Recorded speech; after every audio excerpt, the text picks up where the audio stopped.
must not restrict other software.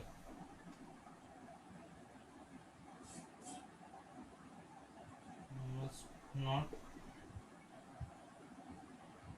restrict other software.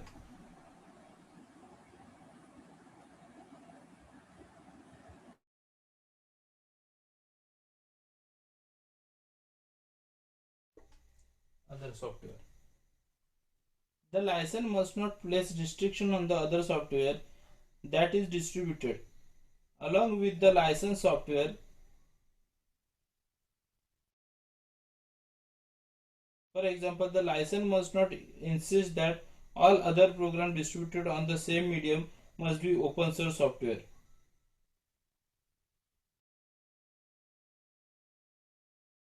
आता कसं होतं की एकाच कंपनी सपोज मायक्रोसॉफ्टचं मी इतर कोणतं तरी सॉफ्टवेअर घेतलेलं आहे आणि त्याच ठिकाणी मी मायक्रोसॉफ्ट जसं की आता बघा माझ्या इथे पीसीला मी ऍट अ टाइम दोन सॉफ्टवेअर यूज करतो मायक्रोसॉफ्टचे 2003 सुद्धा आहे 2007 सुद्धा आहे मी त्याच्यापैकी कोणतंही यूज करू शकतो पण 2007 माझं लायसन आहे 2003 माझं लायसन नाहीये पण मग असं नाहीये की ज्यावेळेला मी 2007 यूज करतो कंपनी तर सेम आहे मायक्रोसॉफ्टची ज्यावेळेला मी 2007 यूज करतो त्यावेळेला मला 2003 वरती कोणत्याही प्रकारचे रिस्ट्रिक्शन्स येत नाही ते आहे तसंच मी जे माझे लायसन आहे ते जर मी यूज करतोय तर त्याच्यासोबत माझ्याकडे सेम प्रोडक्ट सेम कंपनीचं दुसरं प्रोडक्ट असेल तर त्याच्यावरती मला कोणत्याही पद्धतीचे रिस्ट्रिक्शन्स येत नाहीत म्हणून त्यांना licence must not restrict other software.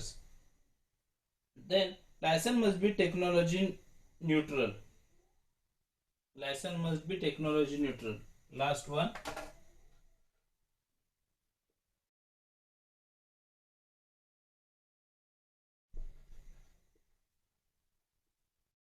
Neutral technology. Sorry. Must be technology neutral. Must be technology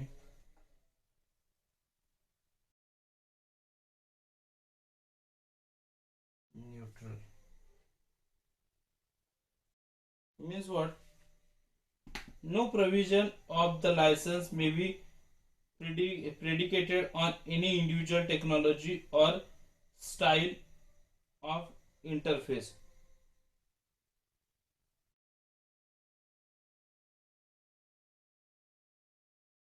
आता या लायसनचा किंवा याचा कोणताही इतर टेक्नॉलॉजी सॉफ्टवेअर असू दे किंवा इतर कोणत्याही टेक्नॉलॉजीवरती काही इम्पॅक्ट होत नाही या सॉफ्टवेअर्सला तुम्ही कोणत्याही पद्धतीच्या सॉफ्टवेअर सॉरी कोणत्याही पद्धतीचं सॉफ्टवेअर जर यूज केलं तर कोणत्याही पद्धतीची तुमची ओएस असू देत किंवा कोणतेही असं त्या ठिकाणी हे मायक्रोसॉफ्ट ऑफिस तुम्ही इन्स्टॉल करू शकता. सो हे जे आहे हे टेक्नॉलॉजी न्यूट्रल आहे कोणत्याही टेक्नॉलॉजीमुळे याच्यामध्ये काही फरक पडत नाही. सो हे असे 10 पॉइंट्स होते कसले open source software distribution क्रायटेरियाचे.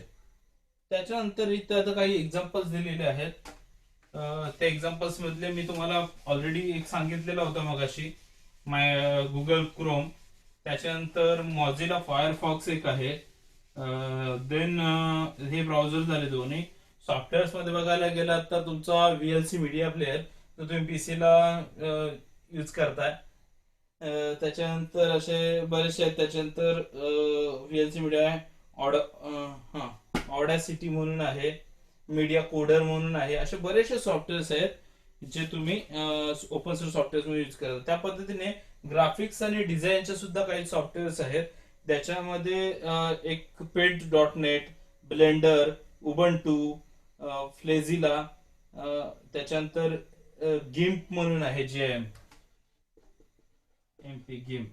So असे काही सॉफ्टवेअर्स आहेत की जे ओपन सोर्स सॉफ्टवेअर्स म्हणून समजले जातात.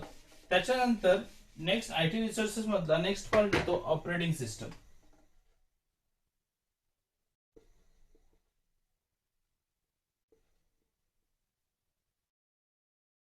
आता ऑपरेटिंग सिस्टम म्हणजे काय हे तुम्हाला वेगळं सांगायची गरज नाहीये तुम्ही आज सगळेजण ते अनुभवत आहे. तुम्ही मोबाईल घेताना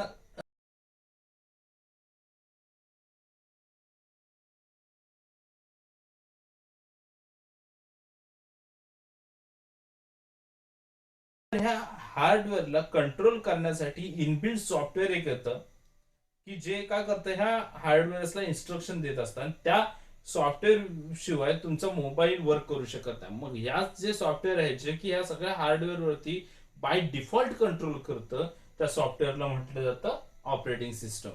तर आपण एकदा आपल्या बुकमध्ये बघूया ऑपरेटिंग सिस्टमची एक्झॅक्ट डेफिनेशन काय म्हटले. An operating system is an interface between a computer users and computer hardware.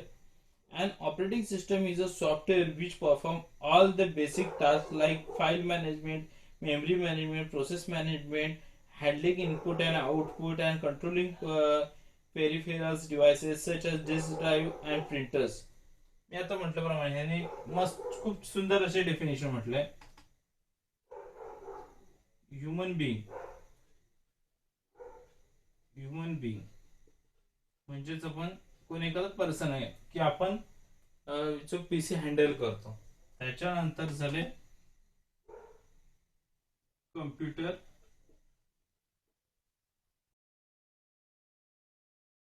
Hardware. Human being म्हणजे पीसी ऑटोमॅटिक तर चालत नाही, ते हँडल करण्यासाठी कोणत्या तरी पर्सनची गरज आहे किंवा एखाद्या ह्युमन बिईंगची गरज आहे. मग ज्यावेळेला एखादा ह्युमन बिईंग किंवा एखादा पर्सन कम्प्युटर हँडल करत असतो, त्यावेळेस कम्प्युटरच्या जे हँडल करतो म्हणजे काय करतो, तो थोडी ना मॉनिटर उचलून घेऊन जातो किंवा प्रिंटरच्या आतमध्ये हात घालून प्रिंट करतो, नाही. प्रिंटर आहे, मॉनिटर आहे, पीसी आहे, हे हँडल करत असताना हे जे हार्डवेअर आहे त्या हार्डवेअरला काय कोणाला तरी कमांड द्यावी लागते. आणि ज्यावेळेला हार्डवेअरला किंवा जसं की तुमचं आता मी म्हटल्याप्रमाणे एक ह्युमन बॉडी घ्या, ह्युमन बॉडीमध्ये ब्रेन आहे, तुमचे लेग्स आहेत, हँड्स आहेत, हे सगळे तुमचे हँड्स हलतात. कशामुळे हलतात? कारण ह्याला इंटरनली कोणतरी कमांड देते. तुमच्या ब्रेन मध्ये जे चालतं ते तुमच्या नर्व्स थ्रू तुमच्या हँड पर्यंत पोहोचतात आणि तुमच्या हँड हँडल होतात. सो ह्या ज्या नर्व्स आहेत त्या तुम्हाला दिसतात का? नाही. पण ते एक्झॅक्ट काम काय करत असतात तर त्या ब्लड सर्क्युलेशनचं काम करत असतात किंवा मग हे इंटरनल बॉडी पार्ट्स आहेत ते तुम्हाला दिसत नाहीत, पण कमांड करायचं काम कोण करतात? तेच करतात.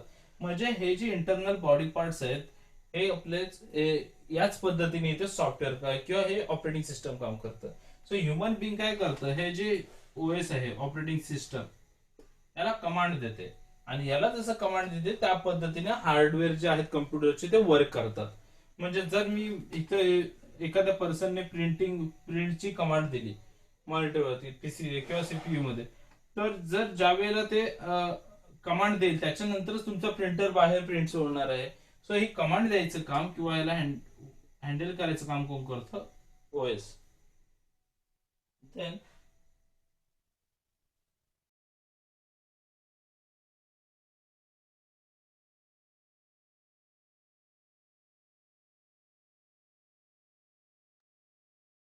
आता याच्यामध्ये प्रोसेसर एक्झॅक्ट काय काम करत, सॉरी, हे ऑपरेटिंग सिस्टम एक्झॅक्ट काय करतं तर first one processor management.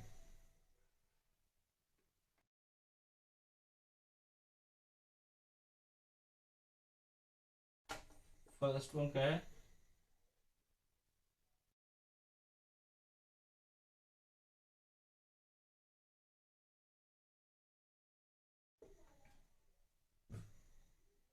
Processor management.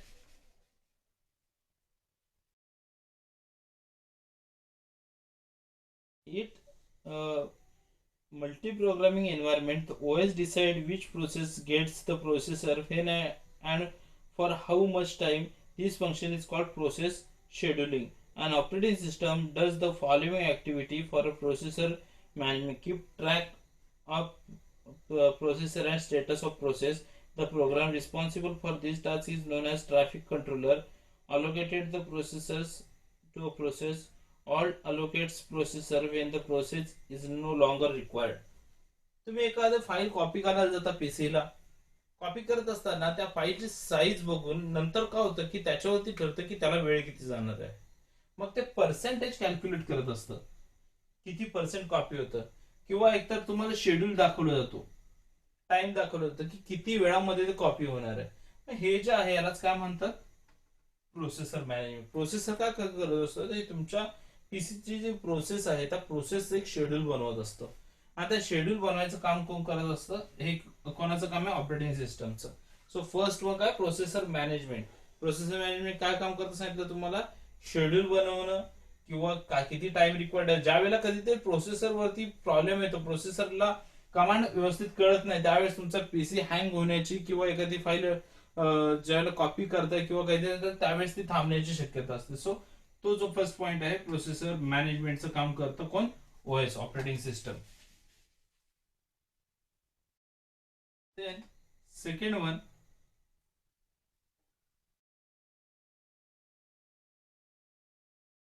Device management.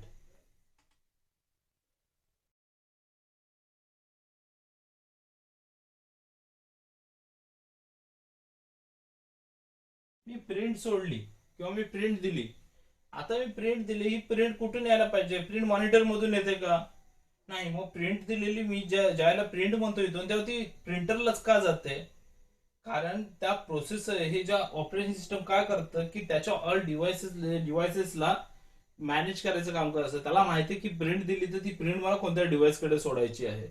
किंवा तुम्हाला एखादं त्याच्यात पेनड्राईव्ह मध्ये तुम्ही एखादं काहीतरी सॉफ्टवेअर वगैरे घेताय, पेनड्राईव्ह ज्या वेळेला तुम्ही इन्स्टॉल करता किंवा एखादं बाकीची गोष्ट सोडा, तुम्ही एखादा प्रोग्राम इन्स्टॉल केल्यानंतर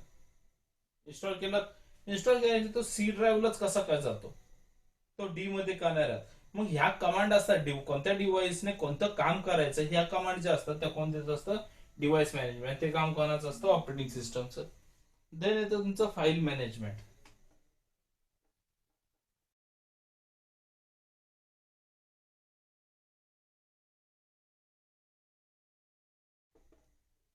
कोणती फाईल कुठे सेव्ह करायची, कमांड भले तुम्ही देता, तुम्ही डी ला म्हटल्याच्या तर कॉम्प्युटर बरोबर डी लाच कसा फाईल सेव्ह करतो. तुम्हाला जर फाईल डिलीट करायची तर कॉम्प्युटर तो डिलीट कसा करून टाकतो. तुम्हाला जर एखादी फाईल कॉपी करायची, ती कॉपी कशी होते, ती पेस्ट कशी होते. मग ह्या ज्या फाईल्स रिलेटेड ज्या काही कमांड्स आहेत त्या कोण देत असतं, ओएस, म्हणून त्याला फाईल मॅनेजमेंट. देन येतं अदर्स.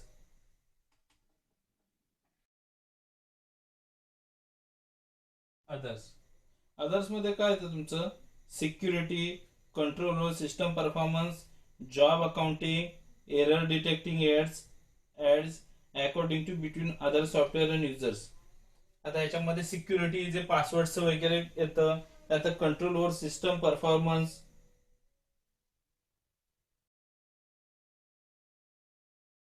आता एखादा कंट्रोल ओव्हर, त्याच्यानंतर काय होतं, control over system performance. Suppose एखादं, जसं की तुम्हाला माहिती आहे, एखादं सॉफ्टवेअर तुम्ही युज करायला गेलं आणि ते हँग झाल्यानंतर तुम्हाला जर ते क्लोज होत नसेल तर तुम्ही काय करता, बरेचसे लोक काय करतात, कंट्रोल डिलीट करतात, टास्क वर टास्क मॅनेजर करतात, त्याच्यातून क्लोज करतात. मग हे जे आहेत कंट्रोल्स, एक्स्ट्रा कंट्रोल्स, ते कोण देतं तुम्हाला, operating system. So operating system मध्ये या चार गोष्टी येतात. Processor management, device. Processor management काय करतं, तर प्रोसेस वरती कंट्रोल करतं किंवा प्रोसेस मॅनेजमेंट करतं. डिव्हाइस मॅनेजमेंट काय करतं, ते डिव्हाइसेस जे आहेत त्याला मॅनेज करायचं काम करतं. फाईल मॅनेजमेंट काय करतं, की फाईल्स किंवा फोल्डरला मॅनेज करायचं काम करतं. आणि अदर्स मध्ये तुमचं सिक्युरिटी कंट्रोल सगळं येतं. सो ऑपरेटिंग सिस्टम मध्ये या चार गोष्टी येतात. देन आपण बघूयात एक एक ऑपरेटिंग सिस्टम पाहूयात.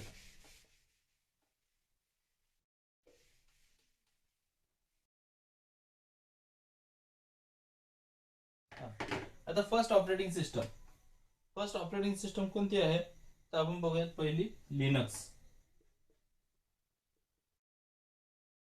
लिनक्स आपल्याला फारशी माहिती नाही, कारण आपण ती फारशी यूज करत नाही. आपल्या सगळ्यांना जी ओळखीची आहे पीसी मधले जी ओएस, ती आहे विंडोज. मग लिनक्स आपण बघूयात. Linux is one popular version of Unix operating system. It is open source as its source code is freely available. It is a free to use. Linux was designed considering Unix compatibility. Its functionality list is quite similar to that of Unix. आता ही काय म्हटलंय, Linux ही open source software आहे. Linux सुद्धा, त्याचे source code सुद्धा open आहेत आणि त्याच्यामुळे ही पॉप्युलर आहे. पण ही कसं होतं की लिनक्स आता आपण रेग्युलर यूज मध्ये फारसं करत नाही, पण एज्युकेशनल यूज साठी लिनक्सचा किंवा इंडस्ट्रियल यूज साठी लिनक्सचा खूप चांगला फायदा होतो. देन बघा, कंपोनंट्स ऑफ लिनक्स सिस्टम. याचे लिनक्सचे कंपोनंट्स कोणकोणते आहेत? तर फर्स्ट वन म्हटलंय components of Linux.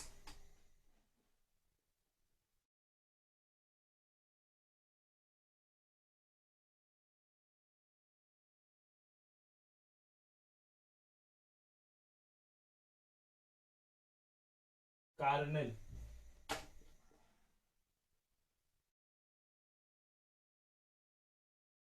Kernel is the core part of Linux. It is responsible for all major activities of this operating system. It consists of various modules and it interacts directly with the underlying hardware. Kernel provides the required abstraction to hide low-level hardware details to system or application programs. Cornell काय काम करत असतं तर ह्याच्यामध्ये components of Linux मधला पहिला जो आहे कार्नेल. कार्नेल आपल्याला मगाशी पाहिल्याप्रमाणे प्रोसेस मॅनेजमेंट आणि डिव्हाइस मॅनेजमेंटचं काम कोण करतं? कार्नेल करतं. त्याच्यामुळे त्याला आपण फर्स्ट कंपोनंट्स मधले. सेकंड त्यांनी म्हटले सिस्टम लायब्ररी.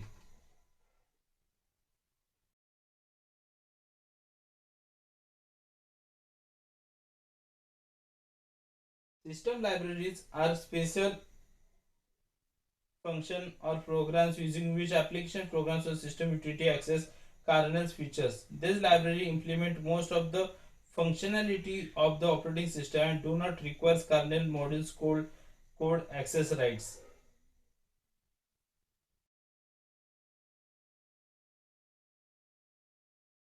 आता जे ऍप्लिकेशन्स आहेत त्याच्यातले की जसं आपण मगाशी म्हटल्याप्रमाणे बाय डिफॉल्ट ऍप्लिकेशन मग असे असेंब्लिंग म्हटलं आपण किंवा काय म्हटलं कंपायलर, याला जे प्रोसेस करण्याचे किंवा ह्याला फंक्शन करण्याचं काम कोण करतं? System library. त्याच्यामुळे लिनक्सचा सेकंड कंपोनंट काय आहे? System library. Then third one system utility.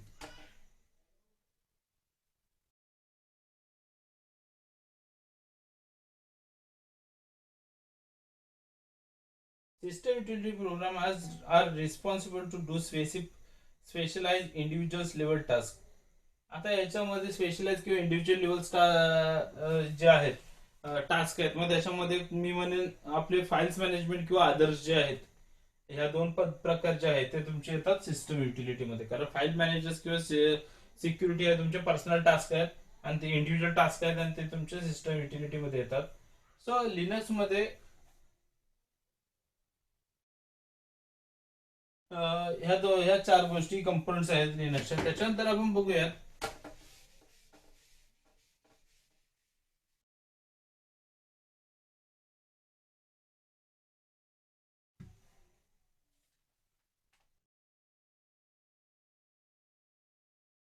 Features of basic features of Linux.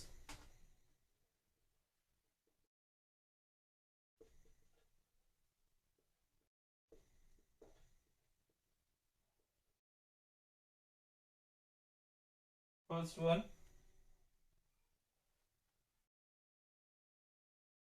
Portable.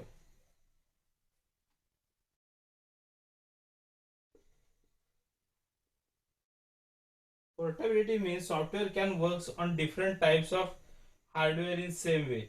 Linux kernel and application programs supports their installation on any kind of hardware platform. Portable म्हणजे काय की हे कोणत्याही ठिकाणी कोणत्याही पद्धतीच्या हार्डवेअर मध्ये तुम्हाला यूज करता येतं. त्यासाठी असं म्हणजे याच्यासाठी स्पेसिफिक असं हार्डवेअर त्यांनी दिलेलं आहे की कोणत्याही ठिकाणी कोणत्याही हार्डवेअर मध्ये जे की कम्प्युटर रिलेटेड आहे की त्याच्यामध्ये त्याच्या लिनक्स मध्ये त्याचा यूज होऊ शकतो. जसं की प्रिंटर प्रिंटर आहे तर प्रिंटर लिनक्सला सपोर्ट करतो. पीसी आहे, मॉनिटर आहे किंवा तुमचं कीबोर्ड आहे, माऊस आहे, या सगळ्या पद्धतीचे हार्डवेअर का होतात की लिनक्स मध्ये सपोर्ट करतात म्हणून त्याला म्हटलेलं आहे portable. Then second open source.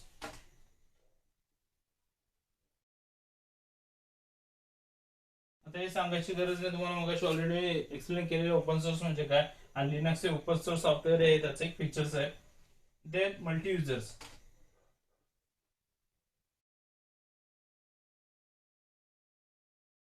मग असे म्हटल्याप्रमाणे ओपन सोर्स सॉफ्टवेअर असल्यामुळे सिंगल युजर असू शकत नाही, मल्टी युजर्स आहे, याच्यामध्ये कोणी यूज करू शकतो, त्याच्यामुळे त्याला म्हटलेलं आहे multi users. Then multi programming.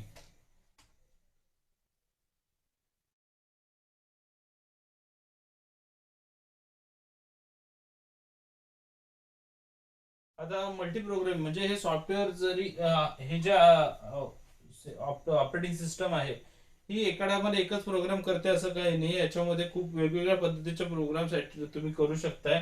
त्याच्यासाठी हे स्पेसिफिक कोणत्याही एका प्रोग्रामसाठी बनलेली नाहीये. त्याच्यामुळे ह्याला मल्टी प्रोग्रामिंग म्हटलेलं आहे. Then fifth, security.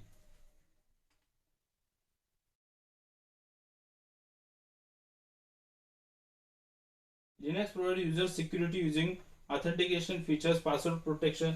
याच्यामध्ये सुद्धा तुम्हाला पासवर्ड प्रोटेक्शन वगैरे दिलं जातं की त्याच्यामुळे काय होतं की तुम्हाला प्रायव्हसी मिळते. तुमच्या कम्प्युटरला किंवा तुमच्या पीसीला तुम्ही सिक्युरिटी देऊ शकताय.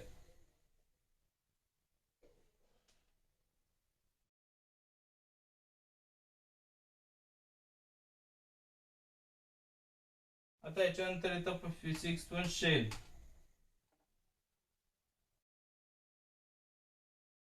Linux provides a special interpreter program which can be used to execute commands on the operating system.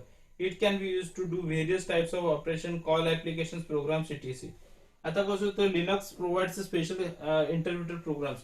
Linux मध्ये काही स्पेशल इंटरप्रिटर प्रोग्राम्स दिलेले आहेत ते एक्झिक्यूट करण्यासाठी किंवा ती ऑपरेटिंग सिस्टम रन करण्यासाठी सुद्धा वेगवेगळ्या पद्धतीचे ऍप्लिकेशन ऍट टाइम यूज करण्यासाठी याचा यूज होतो, म्हणून त्याला शेल म्हटलेलं आहे. देन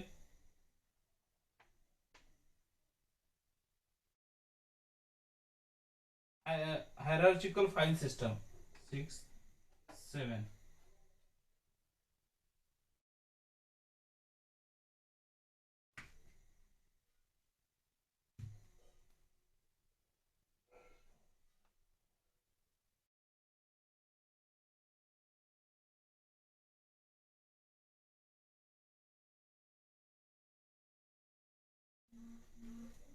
हायरार्चिकल फाईल सिस्टम म्हणजे काय की जसं पद्धतीने सांगितलं की तुम्ही तुमचं फोल्डर कुठे सेव्ह करायचं आहे, फाईल कुठे सेव्ह करायची आहे, कशामध्ये फाईल कोणती डिलीट करायची, कुठे कॉपी पेस्ट करायचं आहे. सो इथे काय होतं की तुमचे individual users files are arrange. तुमचे इंडिव्हिज्युअल जे युजर्स फाईल्स आहेत की तुम्ही जे यूज करणार रेग्युलर फाईल्स आहेत त्या अरेंज करायचं काम करत असते ऑपरेटिंग सिस्टम. त्याच्यामुळे ह्याच्यामध्ये हे 7 बेसिक फीचर्स दिलेले आहेत. Basic features of Linux.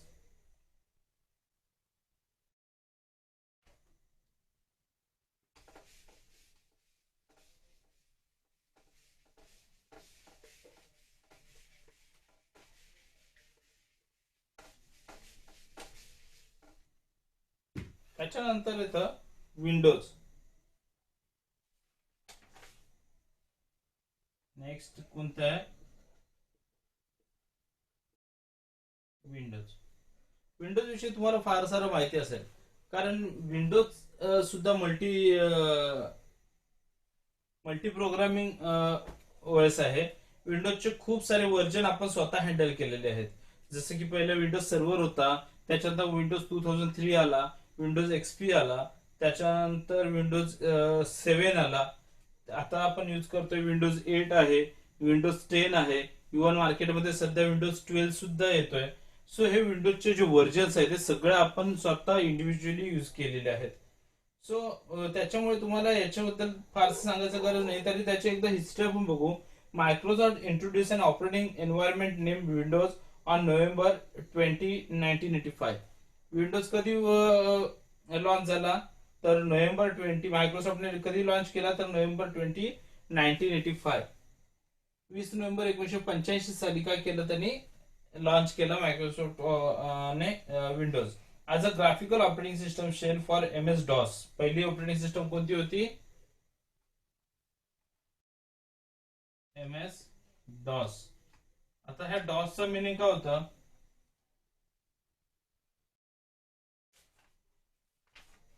डॉसचा meaning काय होतं कोणाला माहिती आहे का? सो MS चा मिनिंग तर तुम्हाला माहिती आहे मायक्रोसॉफ्ट ऑफिस, आणि डॉस म्हणजे disk operating system. Operating system disk operating system म्हणजे काय की याच्यामध्ये तुमच्या हार्ड डिस्क मध्ये ऑपरेटिंग सिस्टम असायची, आणि ते हार्ड डिस्क मधली किंवा एखादी डिस्क ज्याला म्हणतो आपण डिस्क टाइप मध्ये हार्ड डिस्क असायची. आणि त्या डिस्क मधून ऑपरेटिंग सिस्टम युज केली जायचे किंवा ती डिस्कच विकत भेटायची ह्याची, त्याच्यामुळे त्याला डिस्क ऑपरेटिंग सिस्टम. आता जसं की आपण पेन ड्राईव्हला किंवा तुमची सीडी मध्ये आपण ज्या पद्धतीने घेतो किंवा ओएस आपण त्यातून इन्स्टॉल करतो, त्या पद्धतीने ही डिस्क होती, डिस्क ऑपरेटिंग सिस्टम, म्हणून याला MS DOS म्हटलं जातं, Microsoft office disk operating system. So ही फर्स्ट लॉन्च केली त्याने. Response the growing interest in graphical user interface, then Microsoft Windows came to dominate the world's personal computer market with over 19% market shares. काय झालं की त्यांनी जगातले 90% market shares काय केले त्याने, world personal computer market with, म्हणजे पीसी जे आहे ते पर्सनल कम्प्युटर जे तुम्ही आता युज करा, डेस्कटॉप कम्प्युटर सुद्धा आपण त्याला म्हणतो, त्याचं 90% शेअर जे आहे ते विंडोजने स्वतःकडे करून घेतले. ओव्हरटेकिंग मॅक ओएस, त्यांनी मॅक म्हणून जी ऑपरेटिंग सिस्टम चालायची ती सुद्धा त्यांनी ओव्हरटेक करून घेतली. Then which had been introduce in 1984, जी मॅक ओएस होती 1984 साली स्टार्ट केलेली, ती त्यांनी 1985 ला ज्या वेळेला मायक्रोसॉफ्टची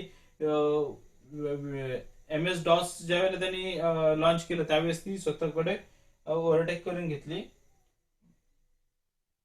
As an April 2000, the most recent version of Windows for personal computers, smartphones, server computers, and embedded devices are respectively Windows 8.1, Windows Phone 8.1, Windows Server 12,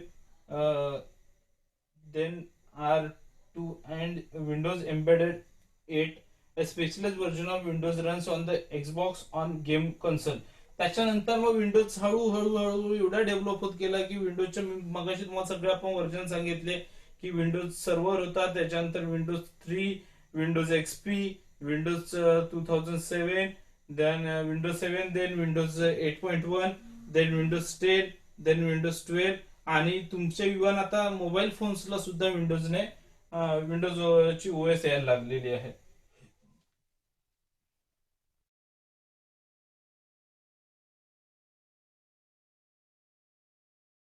so त्याच्यानंतर मला आता तुमच्याकडून याच्याबद्दल आपलं इथे आपलं लेक्चर हा युनिट पण संपला आणि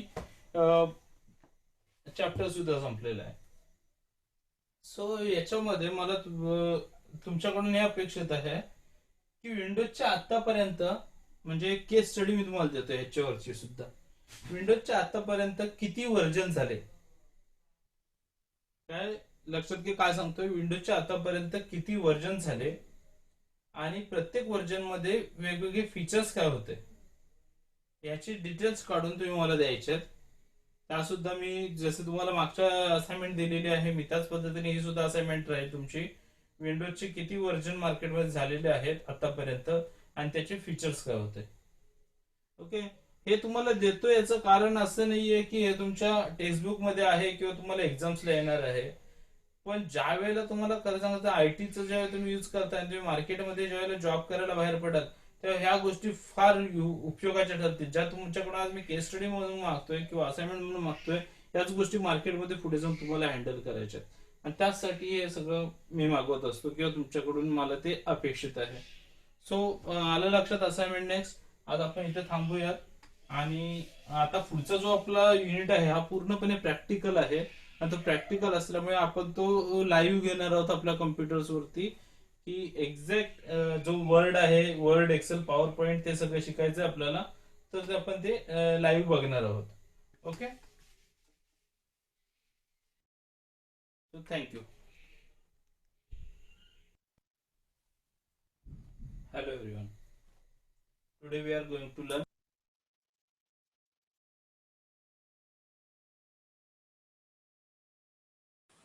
हॅलो,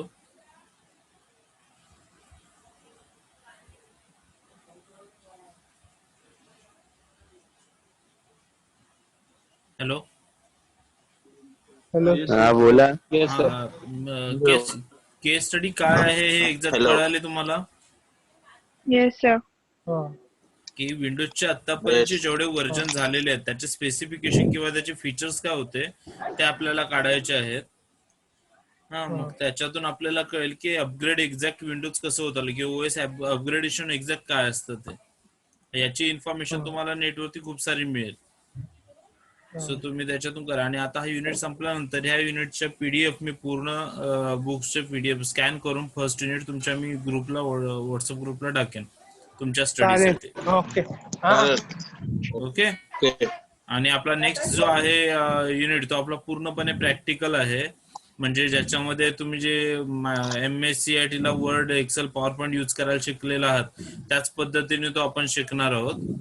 की वर्ड ओपन कसं करायचं, कॉपी पेस्ट वगैरे असं नॉर्मलच गोष्टी आहेत त्याच्यात की ज्या प्रॅक्टिकली बघायच्यात आपल्याला. Okay, sir. ओके. मग आता आपण थांबूयात. मग नेक्स्ट लेक्चर आपला BEPM चं स्टार्ट करू. लगेच चालू करतो.